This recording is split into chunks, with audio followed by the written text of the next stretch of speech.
Being a CASA is challenging, gratifying, really important work. Being a CASA is one of the best decisions I've made in my life. Being a CASA is one of the most important things you'll ever do in your life.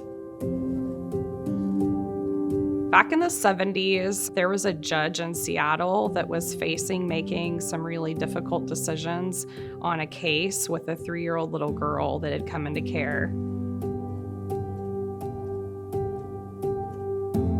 He was faced with the decision of whether or not to return her home or to place her in a foster care placement. He looked around the room of the courtroom and realized that he didn't have the information that he needed, and there wasn't anyone present that really could provide it for him to make that informed decision. It was from that the vision of CASA was birthed. Being a CASA volunteer opened your eyes up to a lot of things, some of the stuff you don't want to see and you don't want to know, but you also get to see what happens when you really can make a difference in a child's life. These are the kids that need it most. It's not an easy thing that CASAs do, but what we do changes lives.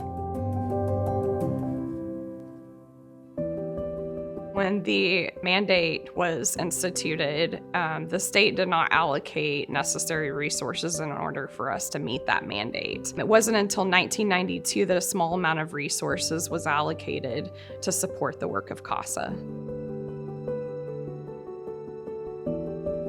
We had a consortium of lawyers, but it was a small consortium, and the caseload was huge. The demands were incredible, and the kids' needs were extraordinary.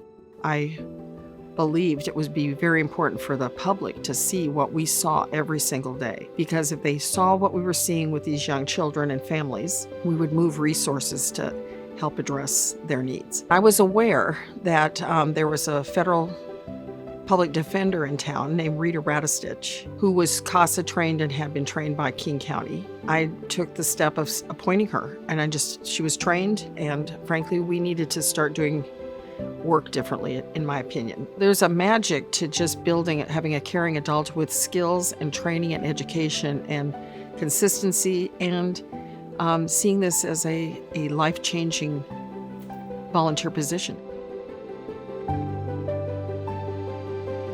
At the time when I was the director, you had to have a full-time staff person for every 30 CASAs. As we watched the numbers of cases go up in our county, I realized that there is absolutely no way that we're going to be able to raise enough money to do that model, the 30-to-1. The peer coordinator model, which is now the model that CASA uses to ensure that more kids can be served, was a game changer. Many times, CASA kids come from your worst nightmare.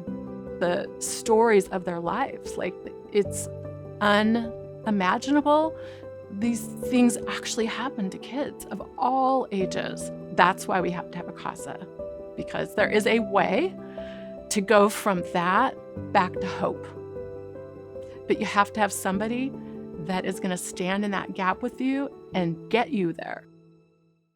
In Lane County, there's nearly 1,000 children that spend time in the foster care system every year. So there's a lot of children that are going without the support of advocacy. For every 2.5 staff, we're able to provide support for 35 volunteers and 70 or more children.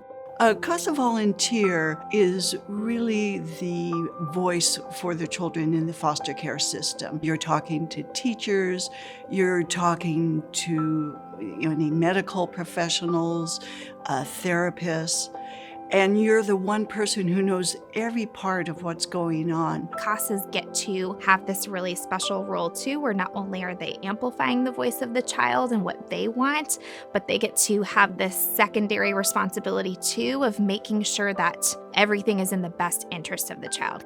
When you show up consistently, they learn to trust adults again. And that is one of the biggest impacts that we can make for youth, is to know that they are not defined by their trauma and that they can build positive adult relationships with people in their lives. I get a very strong sense that I made a difference pretty regularly. It can be small things. It's not necessarily the big dramatic judgments at the end of the day that the court might make, but it's things all the way along the line in their lives. You don't have much doubt that you're doing something worthwhile. We have some really incredible people within our child welfare system that are doing the best that they can on behalf of kids, but our system's really overloaded right now.